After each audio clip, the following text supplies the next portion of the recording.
Practice कर रहे हैं एक डेडिकेटेड टाइम के साथ। आपने संडे को सेट कर लिया कि भाई संडे को शाम को 6 बजे के बाद रात के 12 बजे तक मेरे पास 6 घंटे हैं, इसमें मैं सिर्फ और सिर्फ एडवांस के क्वेश्चन लगाऊंगा, ठीक है। और वो तब लगाऊंगा जब मेरे जेई मेंस के मार्क्स अच्छे आ रहे हैं, टेस्ट में मार्क्स अच्छे आ रहे हैं। जो बच्चे टेस्ट नहीं दे रहे और सीधे लेक्चर को वो सोचेंगे कि यार लेक्चर देख के मेरा रैंक इंप्रूव हो जाएगा, that is a wrong way, ठीक है।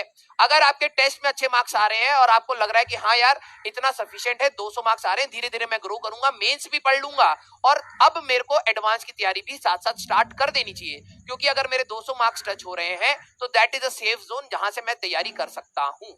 अगर 200 से कम आ रहे हैं या 170 से नीचे आ रहे हैं तो 170 से नीचे it is alarming bell for you. आप संडे को एक फिक्स टाइम रखिए जहां पर आप अपने सिर्फ और सिर्फ पीवाईक्यूज करिए, सिर्फ और सिर्फ पीवाईक्यूज करिए, हर चैप्टर के पीवाईक्यू करके उनके कंसेप्ट को आप ध्यान से समझने की कोशिश करिए, ठीक है। ये अगर आप कर रहे हैं तो आपको थोड़ा सा बेटर लगेगा, ठीक है। ये आपको करने के बाद थोड़ा सा बेटर लगेगा। भाई टेस्ट में मार्क्स आपके हमेशा इंक्रीजिंग मोड में नहीं रहेंगे। जो बच्चे कह रहे हैं सर टेस्ट में मार्क्स इंक्रीज नहीं कर रहे, आप प्लीज बैठिए, अपने टेस्ट की एनालिसिस करिए, देखिए कि आपने negative marking, first step is your negative marking, try to hold on your negative marking. गलती मत करिए एग्जाम में, ठीक है। सबसे पहली चीज जो आपको आती है लेकिन वो अधूरी है, जिसकी वजह से मार्क्स जा रहे हैं, सबसे पहले आप उनको होल्ड करिए, ठीक है। अगर आप उनको भी होल्ड करेंगे तब भी आप 20-25 मार्क्स का ग्रोथ लाएंगे। हर चैप्टर का जो भी आपका नेगेटिव पार्ट दे रहा है उसको रिवाइज करिए और अगले टेस्ट में उसको इंप्रूव करने की कोशिश करिए। आपके नंबर ऑफ क्वेश्चंस ज्यादा ना हो अटेम्प्टेड भले ही, लेकिन नंबर ऑफ नेगेटिव ज्यादा ना हो, ये कोशिश आपको जरूर करनी है। क्लियर? आपका जेई एडवांस का पेपर अगले साल मोस्ट प्रोबेबली मई में हो जाना चाहिए, ठीक है, क्योंकि अब करिकुलम रेगुलर उस मोड में आ चुका है, कोई ऐसा सच वो नहीं है जो पहले प्री कोविड का सिचुएशन होता था वैसे ही आप मान के चल सकते हैं, ठीक है। आपका फरवरी में चांसेस कम है जेई मेंस के, जनवरी लास्ट में या हो सकता है फरवरी फर्स्ट वीक में आपका जेई मेंस का फर्स्ट अटेम्प्ट हो। रीजन जो मुझे पर्सनली लगता है क्योंकि फरवरी से कई सारे स्टेट बोर्ड तैयार मतलब एग्जामिनेशन स्टार्ट हो जाते हैं, स्टेट बोर्ड के एग्जाम क्लैश ना करें जेई के साथ, तो हो सकता है उनको जेई मेन का एक अटेम्प्ट आपका थोड़ा पहले रख लिया जाए। फिर जैसे आपके बोर्ड्स खत्म होंगे most probably first week of April में, उसके बाद आपके जेई मेंस के 2 अटेम्प्ट मोस्ट प्रोबेबली अप्रैल में ही आपको मिलेंगे, एक सेकंड वीक ऑफ अप्रैल मान लीजिए और एक लास्ट वीक ऑफ अप्रैल, 10-12 दिन का गैप देके वो ले लेंगे, ठीक है।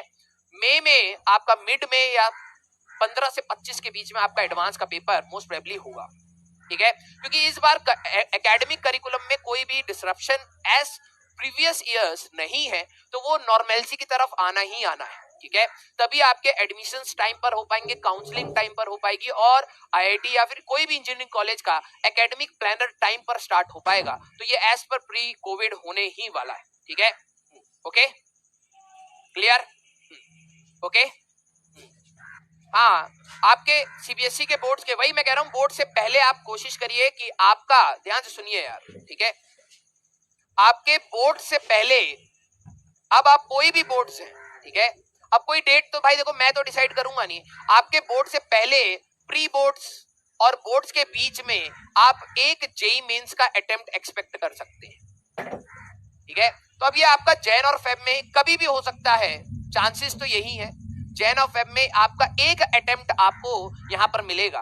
और मैं दिल से बता रहा हूं, आप कोशिश ये करिए कि इसमें 12th कंप्लीट रखिए, 12th आप अपनी कंप्लीट रखिए। क्यों?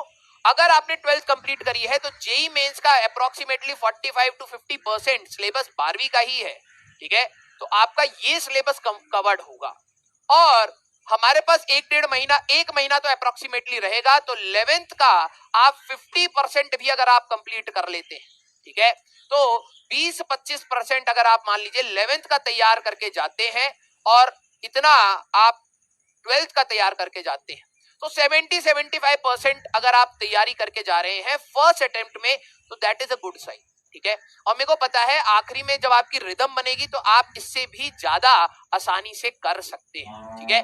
सेकंड अटेम्प्ट जो आपका मोस्ट प्रोबेबली होगा, सेकंड अगर मैं अटेम्प्ट की बात करूं, ठीक है, तो आपका सेकंड अटेम्प्ट मोस्ट प्रोबेबली आपका अप्रैल में ही होने के चांसेस, सेकंड बोलो या थर्ड बोलो, जो भी है, जितने भी वो अटेम्प्ट देंगे, अगर मान लीजिए 3 अटेम्प्ट आ रहे हैं तो आपका अप्रैल में होने के ज्यादा चांसेस हैं। तब आप अपना बोर्ड से फ्री हो चुके होंगे और 11 से, तब आप अपने 100% सिलेबस का 100% सिलेबस कंप्लीट नहीं है।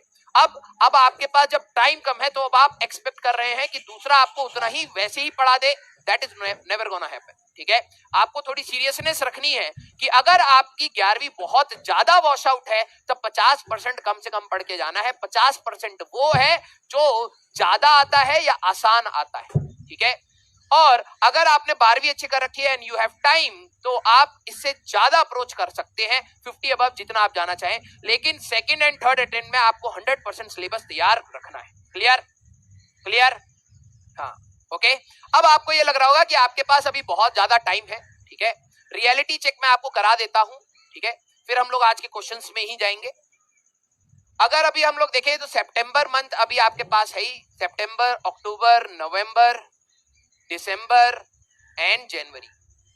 ठीक है, मैं ये मान रहा हूं कि जनवरी के बाद आपका अटेम्प्ट है, तो 1 2 3 4 5, तो अप्रोक्सीमेटली 150 दिन है। ठीक है, और 150 दिन में, अब मैं आपको सीरियसली बोलना चाह रहा हूं, इस चीज को ध्यान से सुन लीजिएगा। ठीक है, आपके लिए लग रहा होगा 150 दिन है, लेकिन ये अप्रोक्सीमेटली आपके इफेक्टिव कितने दिन है, दैट इज अराउंड 50 डेज। आपके पास सिर्फ और सिर्फ 50 दिन के अंदर आपका सिलेबस भी कंप्लीट होना है। ठीक है, सिलेबस कंप्लीट होना है और आपके प्री बोर्ड्स के एग्जाम भी होने हैं। ठीक है, और आपके टेस्ट भी होने हैं और आपका रिवीजन भी होना है। सर आपने इतने दिन कहां उड़ा दिए, 100 दिन कहां उड़ा दिए। ठीक है, डर लग रहा है ना, लगना ही चाहिए क्योंकि रियलिटी तो यही है। सर 50 डेज कहां से आ गए यार, आपके 24 घंटे में से, क्योंकि मैं देखता हूं कई सारे बच्चे तो सिर्फ बकैती कर रहे हैं। 12 घंटे तो श्योर शॉट बर्बाद है। 12 घंटे, 8 घंटा 9 घंटा सो रहे हैं, 2-3 घंटा इधर उधर का काम, 12 घंटे तो श्योर शॉट बर्बाद है आपके। मैं उस एफिशिएंसी के साथ भी बात करूं तो 50% ही तो आप टाइम यूटिलाइज कर रहे हैं, तो 150 का तो 75 दिन आपके यही हो गए। और 75 डेज में तो कुछ बच्चे 12 घंटे तो पढ़ नहीं रहे हैं, उससे भी कम पढ़ रहे हैं, है ना। 12 घंटे अगर आप पढ़ रहे हैं तब आपके लिए 75 दिन है ना यार, क्योंकि इसमें 150 दिन देखने में ज्यादा लग रहे हैं, लेकिन इफेक्टिवली आपके पास कितने हैं, 75 दिन।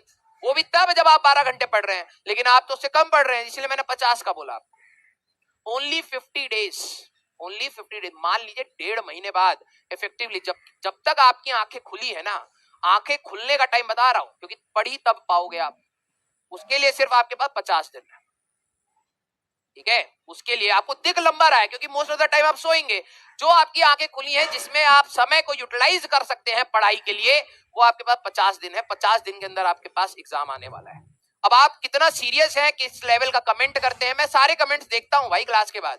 ठीक है, मैं सारे कमेंट्स मॉनिटर करता हूं, कोशिश करता हूं कि यस हम लोग देखें कि क्या रिदम जा रहा है बच्चों का। ठीक है, तो उसके हिसाब से मुझे पता है कि कई सारे बच्चे ये मान के बैठे हैं कि यस अभी काफी टाइम है, हम लोग इंप्रूव कर लेंगे। और मेरे को पता है आज मैं बोलूंगा आज कुछ कम बच्चे कम कमेंट करेंगे, लेकिन कल से ये फिर से वही स्टार्ट होने वाला है। तो उस रिदम में हम नहीं जाते, हम स्टार्ट करते अपना आज का लेक्चर। क्लियर, जल्दी से थम्स अप करना।